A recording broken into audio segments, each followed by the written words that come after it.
Tere päevast, et on väga hea meel olla Saaremaal ja mina olen siis Kikendi Köki muuseumi juhataja. Kikendi Köki kindlustuste muuseumiks nimetame me seda praegu, seda kompleksi, see hõlmab siis Kikendi Köki torni, mida te kõik väga hästi teate, siis Neitsi torni, siis väikest tallitorni ja veel üksjala väravatorni ülemist korrust ja veel lisaks sinna juurde bastionikäigud. See on hiigelsuur siis kompleks, võib niimoodi öelda, ja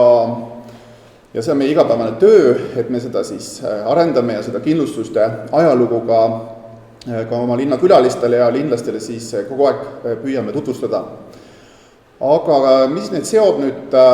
siis Taaniga on loomulikult see, et meie muuseumi võib öelda territooriumile ja Taani kuninga aed. Ja see on tähtis ja minu ettekanne ei olegi nüüd mingi klassikaline ajaloo ettekanne, pigem tuleks kaasaega ja räägiks sellest, et kuidas ajaloo sündmused peegelduvad meie tänapäevases teadvuses, mis tähendust nad meile omandavad siis kaasajal, siin ja praegu. Ja meie muuseumi töötajad olemegi tegelikult ju nagu siis mälu, et meie roll, ajaloolastel, muuseumi töötajate roll on olla nagu ühiskonnas, kui me vaatame ühiskonda kui siis ühte inimest, siis meie oleme mälu, et meie ülesanne on meenutada asju siis inimestele ja just neid asju, mis on olulised, et mälu on alati valikuline, et me ei mäleta kogu aeg kõike, vaid mäletame just seda, mis hetkel on oluline ja see on meie töö. Ja nüüd räägimegi siis sellest suurest juubelist Tallinn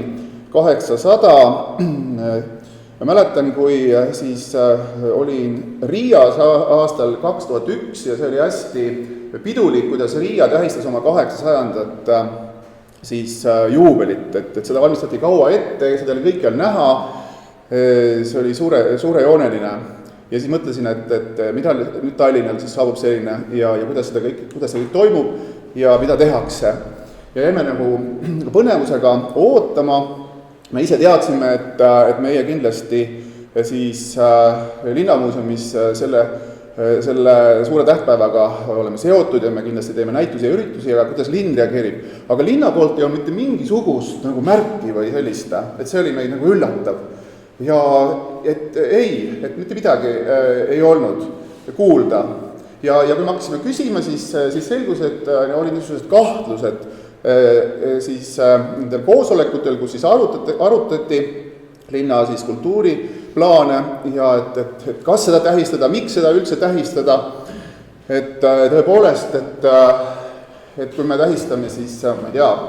nagu Taani okupatsiooni, siis me peaksime tähistama ka Nõukogude okupatsiooni ja nii edasi, umbes sel tasemel käis see arutelu siis meie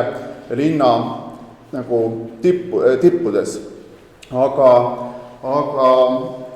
siis samas hakkas aktiivselt tegutsema Taani poolt, oli suur huvi, Taani saatkond siis oli aktiivne, siis koputas linna ustele, Tallinna turundusosakond oli hästi aktiivne, sest et tuleb palju Taani külalisi ja mida me neile pakume. Ja siis kuidagi linna võimud hakkasid ka vaikselt niimoodi, no midagi ei ole parata, eks ole, et tuleb hakata siis ilmselt siis tähistama. Et tegelikult meie muuseumi poolt tajusime sellist suhtumist. Aga ise me siis püüdsime muidugi teha, mis on võimalik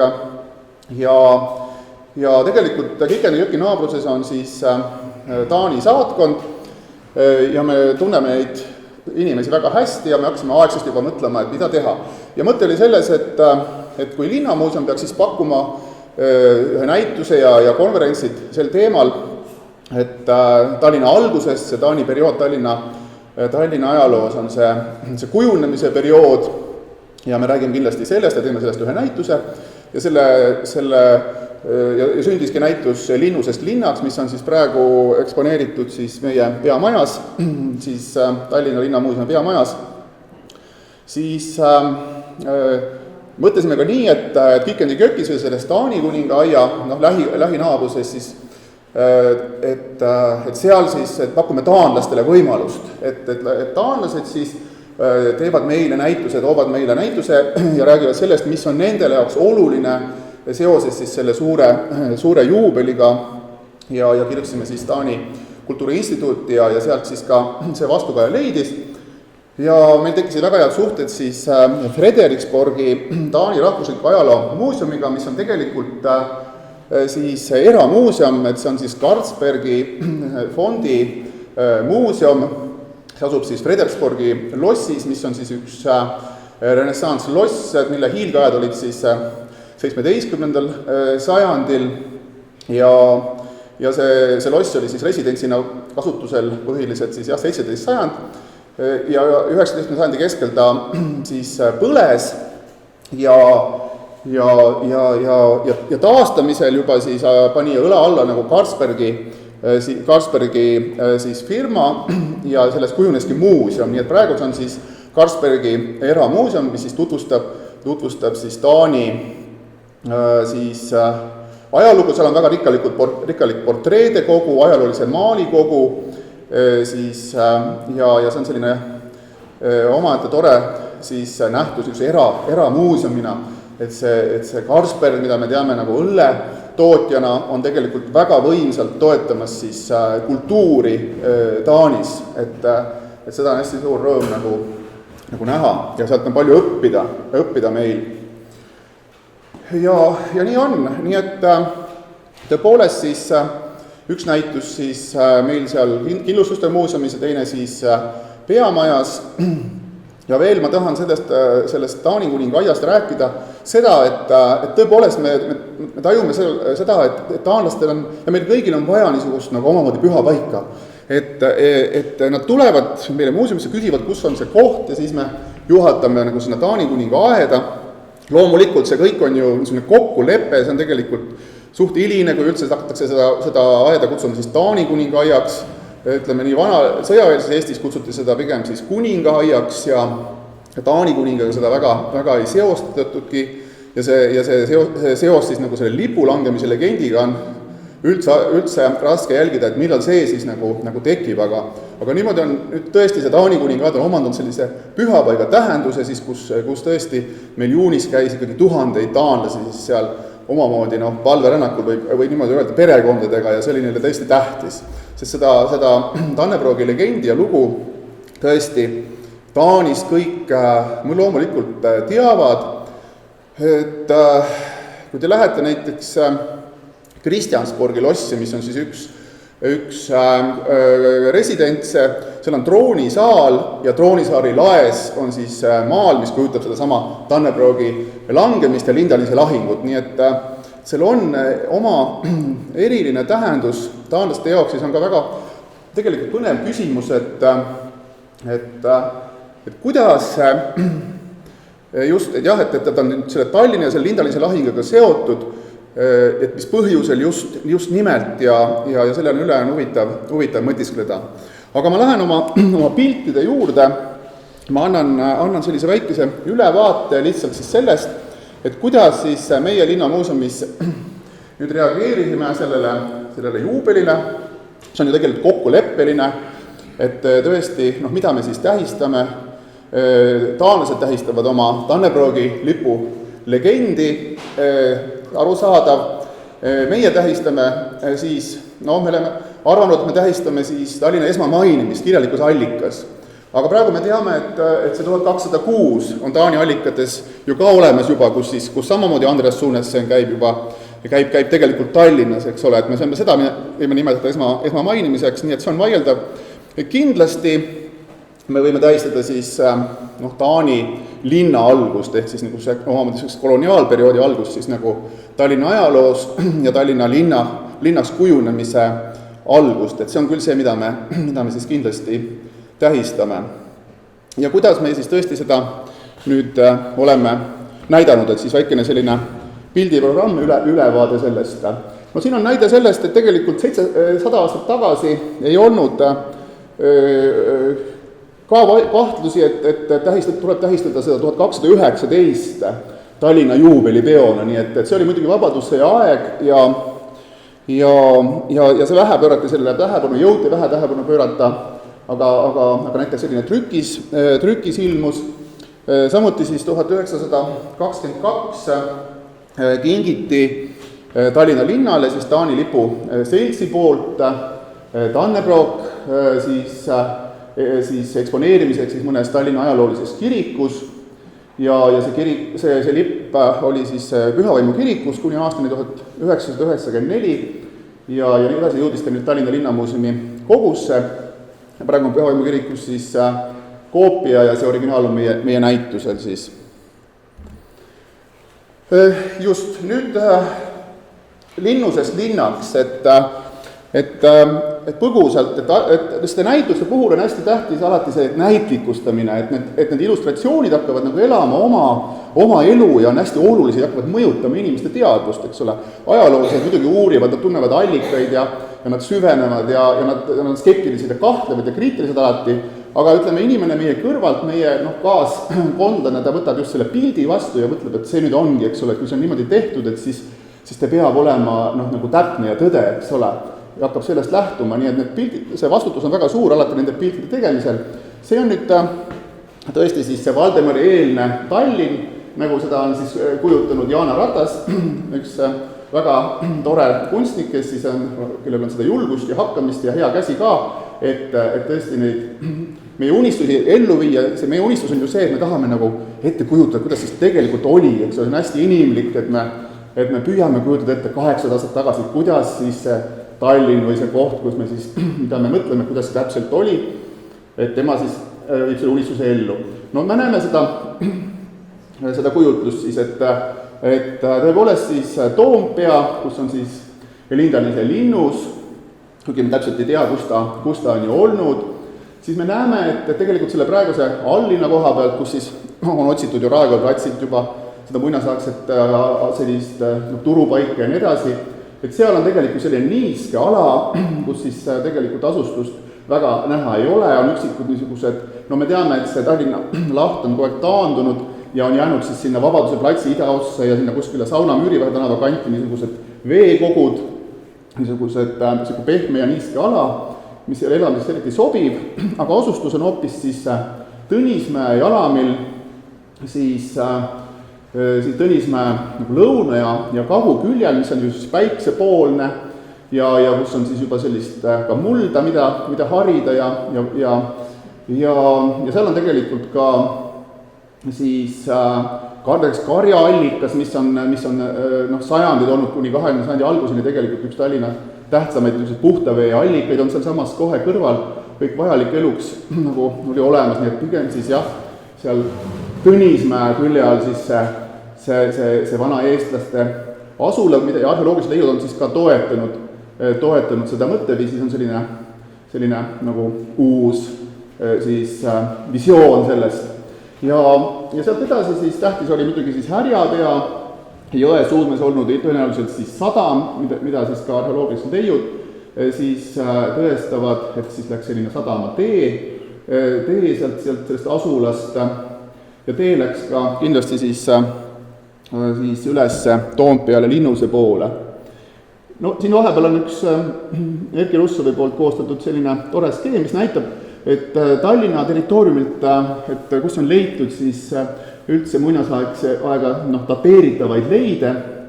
me näeme, et see pilt on hästi ühtlane ja selle põhjal on väga raske midagi nagu kindlat väita. Aga jah, need on nüüd need leiud Toompealt, mis asjatundjatele muidugi tuttavad, need muinasaega need dateeritud leiud siis, mis siis meil kasutada on ja mis sellest asustusest peavad meile siis nagu jutustama. Ja see on nüüd see ratta või lohisti siis selline tee, mis siis läheb sealt Roosirantsi tänava lähikonnas sealt Tõnismäe külje alt siis suundub nagu Toompea poole. Et sellised sügavalt sisse sõidetud nagu roopad siis ja mis on siis, võib dateerida seda siis 18. sajandi lõppu 13. sajandisse, et tee siis sealt sellest Tallinna eelkäies siis sellest siis üles sinna linnuse suunas, eks ole. Nii, nüüd me jõuame Valdemari juurde, meie Kikendi jõki näituse laes on niisugune installatsioon, et see koosneb 200 viikingi laevast, osa neist on siis punased, osa on valged ja nad moodustavad siis sellise Dannebroogi. Et see on selline sümboolne lugu, siis sellest me teame, et siis Valdemar siis nagu selle kuulsa tuntud loo järele siis 1500 laevaga olevat saabunud, mis on kindlasti liialdus, aga selge see, et see laevad sümboliseerivad siis seda suurt tulemist, eks ole. Sest et see tulemine oli vägev, kui mõelda selle peale, jah, et kui esinduslik oli tegelikult siis see seltskond, kes saabus siis Lindanise alla, et kujutage ette, et kuningas ise, kes oli siis tõesti Läänemere valitseja mõnes mõttes ja Andreas Sunessen, üks Euroopa sellist haritumaid päid, paavsti isiklik ja hea sõber ja õpingukaaslane ja siis ütleme selle Läänemere ristisõdade üks peaideolooge, siis lisaks veel 3 piiskoppi, Roskilde, Schleswigi ja siis Eestimaa piiskop Theodorich, see oli selline esinduslik ettevõtmine, selline suur plaan, eks ole, plaan jääda ja niimoodi võime seda kindlasti käsitleda ja vaadata. Ja see maal on nüüd tõesti osa siis meie Kikendi jõki näitusest, mida taanlased meile tõid, et Frederiksborgi loss, ta peab siis kajastama siis, seal on suur maalikogu ja need maalid kajastavad seda Taani nagu sellist ajaloo ja lahingu kuulsust. Ja tegelikult on planeeritud, see autor on Henrik Olrik ja ta on siis 19. sajandi lõpu Taani kunstnik, ta planeeriski sellise mastaapse pannoona nagu maalida seal siis Frederiksborgi lossis, aga seda ei jõutud nagu ellu viia ja ta tegi sellise skitši või alus, sellise väikese joonise ja see on seal siis Frederiksborgi lossis nagu olemas Lindanise lahingust ja nüüd esimest korda siis taanlased said selle pildi nagu selle Henrik Olriki nagu siis visiooni nagu teoks teha ja viisid selle siis sellisest suurde mastaapi selle pildi, nii et see on meil siis 14 meetrit pikk ja 3 meetrit kõrge siis selline Lindanise lahingustseen siis. Me näeme seal siis piiskopi palvetamas käed üles taeva poole ja siis võidukat kuningat ja kõike muud sinna juurde kuuluvat. No me ei peatu detailselt selle Lindanise lahingul, et praegu tõesti siis paigutatakse siis uurijad ja on paigutanud siis Theodorichi telgiga isegi päris niimoodi täpselt siis sinna kuskile Tõnismäe külje alla ja kuninganete siis üles peaaegu Taani kuninga aeda ja siis need 5 suunda nagu kujutlenud, et kus siis need eestlased ründavad, aga me teame ka seda, et tõesti see lätiendriku kirjeldus, see kuulus kirjeldus, et seal võib ka väga palju, tuleb esitada küsimusi ja kahtlusele asju seada, aga see on loomulik, et me püüame seda siis kuidagi visualiseerida ja see on siin ära tehtud. Nii et see lahingu ala oli siis tõesti, ütleme siis Toompeast kuni kuskil Rävala puiesteeni, Pärnu maanteeni ja Vitslav oma vägedega siis selle visiooni kohaselt oli siis seal tegelikult seal härjaga ja suudmes nagu ja siis selja tagant nagu ründas. Andreas Sunessenist on tehtud siis 19. sajandil selline portree, mis on tegelikult nagu enam-vähem fantaasia, aga selline ta siis, sellisena on teda kujutatud. Ja nüüd meie Kikendi jõki keldriruumis on siis see Taani ajastu või Taani-Eesti ühiskuningate nagu galerii, need on siis 3-meetrised gobeläänid, muidugi koopiatena, ja siis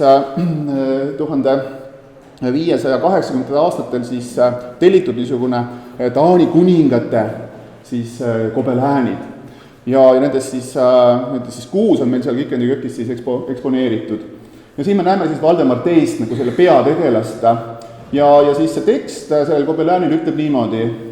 et olen Valdemar teine, Valdemari poeg, imperaator andis mulle maa, mis kuni Elbe kallasteni oli minu käes, ka slaavlaste maal sain ma kuningaks, siis suundusin Kuramaa ja Liivimaa poole, sain suure võidu ja kuulutasin neile Jumala sõna, ehitasin Revali ja mitu muud linna, sattusin konfliktis Sverini graafi Henrikuga, nooruk sai minust võitu. See on nüüd need sündmused, mida me oleme täna mitu korda üle rääkinud. Maksin hiigel lunaraha, kuid võitlesin kättemaksus, kaotasin lahinguväljal silma, siis jagasin seadust ja õiglust ja vägevad tihti langevad viletsate käe läbi, ütleb siis kuningas meile siis selles 16. sajandi kirjelduses. Aga nagu näete, siin revalit on eraldi välja toodud, seda on siis tõesti nagu peetud siis selliseks eriliseks väljatoomist väärivaks siis detailiks. Me teame, et see ajastu, millal rajatakse reval, oligi linnade rajamise kõrgaeg, et selle sajandi jooksul, ütleme 12. sajandi siis keskel, 13. keskel, siin Läänemere ääres järjest tegelikult sünnivad linnu ja Reval oli üks nendest. Et see on nagu selles kontekstis tuleb vaadata. Aga Valdemar ja taanlased on pidanud seda Revali asutamist enda jaoks oluliseks kindlasti. Ja siis see kuulus esimene Tallinna raha, see on siis Valdemari prakteaat, mis on siis 1220. aastal juba vermitud ja mis kujutab siis seda nimetatud Valdemari torni ja arvatakse, et see võib olla siis Valdemari torn, et me teame, et ta siis Toompeale rajab siis oma esialgse linnuse ja see on jälle selline fantaasia või mitte, aga on selline teooria või käsitlus sellest, et see torn siis tõepoolest ta oli siis, pakutakse tema asukohaks siis Kohtu tänav 4 ja kus on praegu siis täpselt see Soome saatkonna selline torn, eks ole, ta võis umbes sama koha peal olla ja tõesti, kui vaadata alllinna poolt, siis Harju tänava poolt üles, siis tõesti see Kuninga tänav viib otse selle torni suunas ja see kerkib nagu linna kohale. Et niisugune käsitlus siis sellest, kuidas Valdemari torn oli selle sama koha peal. Ja nüüd tõesti need linnavaated, siis siin meil Taani-aegsed vaated, linna siis kindlustuste rajamine, ja siin me näeme siis Harju tänavat, eks ole, milline ta võis olla, jälle see visualiseerimise soov ja vahvad on need pildid niimoodi uurida, et nad on ikkagi arheoloogide poolt täpselt niimoodi nõustatud. Erki Russov on siin põhikonsultant, eks ole, me näeme, et taanlased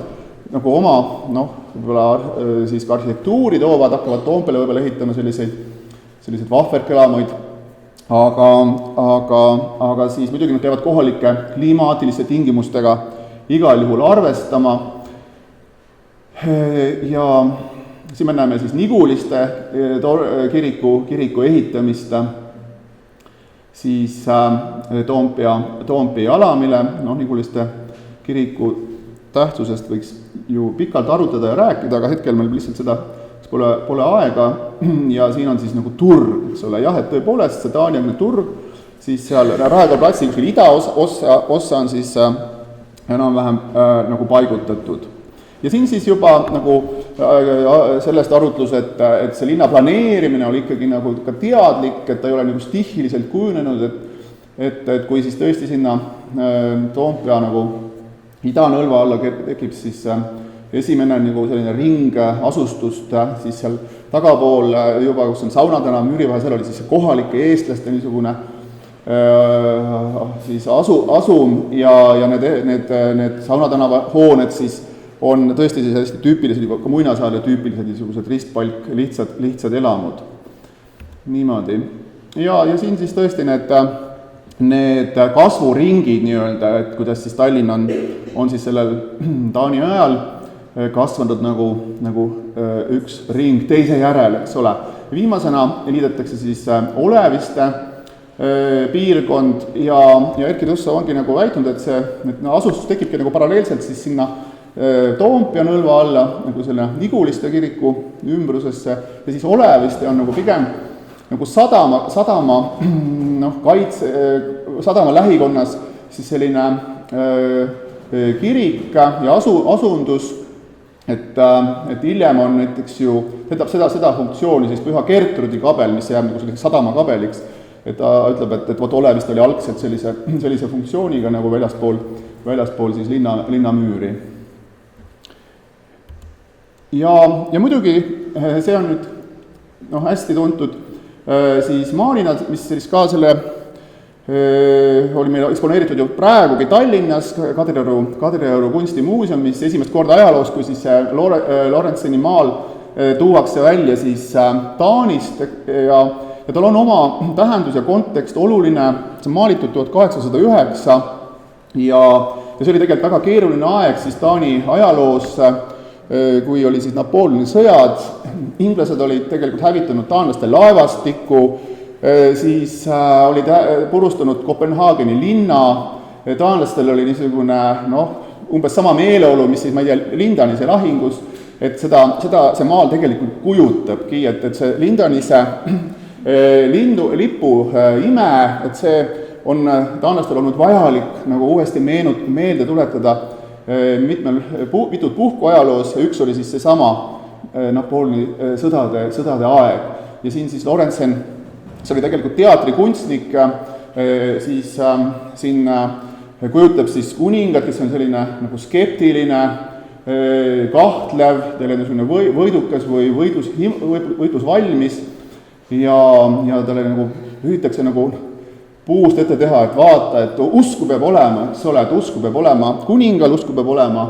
Taani rahval ja see Lindanise lahingu ime elab Taanis oma elu edasi. Ja siin me näeme, kuidas siis Taani kuninganna on seda avamas. Ma lähen siit edasi. Ka Eesti kunstnikud on siis seda lahingut kujutanud. Märt Pormeistri 1946. aasta siis maal, see on siis nüüd sellest seeriast, kuidas siis tõesti seal Jaroslavli siis kultuuri nendes rühmitustes ka maalikunstiga püüti siis tõsta siis võitlustahet, ja siin ei ole midagi tegemist siis taevase imega, vaid siin siis see maal kujutab siis eestlaste seda võitlusvaimu ja võib-olla näitab pigem seda osa ja kohta sellest lahingust, kus eestlased olid võidukad. Nii, aga sellest Kristjanborgi lossist ma juba rääkisin ja siin on see troonisaal ja siin on siis laemaal, nii et lihtsalt jällegi see, et kui tähtis tegelikult tähtsa rolli on omandanud see legend taanlaste teadvuses. Ja esimene säilinud, ta ei ole enam säilinud Dannebrog või Taani lipp, ta ei olegi Dannebrog, mis on meil siis koopiana eksponeeritud, et siis 427 siis lüübeklased võtsid ühe Taani lipu, siis võitsid selle endale ja see oli siis Maarja kirikus Lübeckis, ja inglased pommitasid siis linna 42, siis ta hävis, aga sellest on siis Frederiksborgis koopia. Ja nüüd jällegi veel siin peame lõpule jõudma, lähenema, et jällegi taas seesama meie Lindanise lahing ja see niisugune heroiline lugu siis, ta muutub oluliseks siis jällegi 1671. aastal, kui see on siis Kristjan V aeg, Taanis on siis selline absolutismi ajastu, kuninga niisugune siis sellise absoluutse võimu ajastu ja ta tahab siis liita endaga või luua sellise, tõepoolest üks sellise ordeni, riikliku autasu, millega siis aadelkonda ja nagu endaga siis liita või oma poole rohkem võita, ja siis luuakse siis selle elevandi ordu kõrvale siis Dannebrogi ordu, siis niisugune rüütli ordu siis, ja näete, siin on siis aastaarvu 1671, 1219 ja kohe siis väitsid siis õukonna ajaloolased, et jah, tõepoolest, et see ordu ei ole mitte nüüd uus ordu, vaid et vot, et see juba asutati juba Valdemar teise poolt, eks ole, Lindanise lahingupäeval juba tekib see ordu ja nüüd ta uuesti taas asutatakse. Ja 1808 on siis see aasta, kui siis Frederik V, kui ma ei eksi, siis 6, siis kuulutab, et Dannebrogi orden peab olema kõikide taanlaste, et see tuleb selline reform, et siis et luuakse sellele ordenile juurde sellised klassid, mida saab anda ka siis lihtsatele inimestele. Ja selle ordeni on siis saanud ka Konstantin Päts, meie president, ja siin on siis tema vapp, mille originaal asub siis selles Frederiksborgi lossi kabelis, mis on tegelikult Dannebrogi ordeni kavaleride niisugune nagu kabel, seal on kõikide nende vapid siis üleval. Ja kõige lõpuks siis, lähen siit veel edasi, siin on veel jah see lipp, mis kingitakse siis tegelikult Tallinna linnale, et tehakse siis tõesti selline Tannebroogi nii-öelda koopia, mille aluseks on siis üks münt, 12. sajandi münt, ja see lipp siis kingitakse Tallinna linnale nagu uus Tannebrog, eks ole. Ja Tallinna linn saab endale siis Taani siis kuningaia kõrvale kuninganna roosiaia, Kopenhaageni pingid ja Carlsbergi eripruul, mida siis tehakse selleks puhuks siis ja väga väärt asi on stipendium, Carlsbergi fond siis pani välja stipendiumi 2 Eesti postdoktorile, et uurida Taani-Eesti ühist ajalugu. Ja kõige lõpuks muuseum ka alati püüab siis midagi erilist nagu tabada, et see on üks kuulus tool, mis asub tegelikult Käsnu meremuuseumis ja millel olevat istunud Karl XII. Et kui Karl XII külastas Tallinnat, siis ta käis siis Püha Mikkeli kirikus, tal oli pandud sinna uhke troon. Karl XII ei istunud sinna troonile, vaid valis ühe lihtsa tooli ja istus sellele ja ütles, et Jumala ees on kõik võrdsed. Niimoodi on see